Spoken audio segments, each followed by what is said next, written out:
the book of Acts, and it was Jew and Gentile together as one. It was one. It wasn't Israel here and the church here. They were one in Messiah. That's the state of what, when you hear the words one new man, it's no accident. In this day of return, we are seeing the return of Jewish people saying, I believe in the Messiah, Baruch haba Hashem Adonai, blessed is he, and I'm still Jewish, and he's Jewish.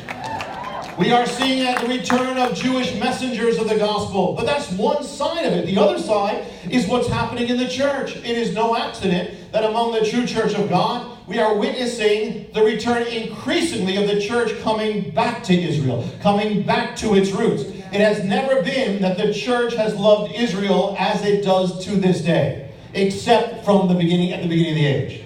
And Israel knows it. That has been missing for ages. After 2,000 years, believers are calling him by his real name, not just Jesus, but Yeshua. That's unheard of. That has not been for 2,000 years. In churches, you can actually hear shofars being blown. That has not happened. You actually have churches celebrating Passover. That's part of the same prophetic move of God. Nobody's orchestrating it, only God. And as more and more believers and Israel, Jewish people, are finding themselves in the same boat. The world hates them, but they're coming together with each other. You see, the secret is the church always was a Jewish entity. For all people, but Jewish. For all people. The church is kind of like Esther. Esther hid her Jewishness until the time she finally had to do it.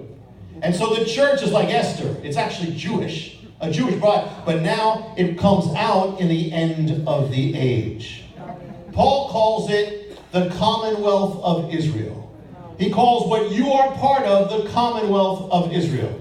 It says, once you who are not born Jewish, once you were not a citizen of Israel, you were separated from the Commonwealth. But now you are one with them. You are a fellow citizen. You are a citizen of Israel. See, Messiah is the Alpha and the Omega, the beginning and the end. And the book of Acts, the Jewish people, and then the book of Acts church was the Alpha people, and it's also the Omega people. It was the first church. It was the beginning. It was the first everything, book of Acts. But it's not just Alpha, it's got to be Omega. If the book of Acts was in the beginning, the book of Acts has got to be at the end.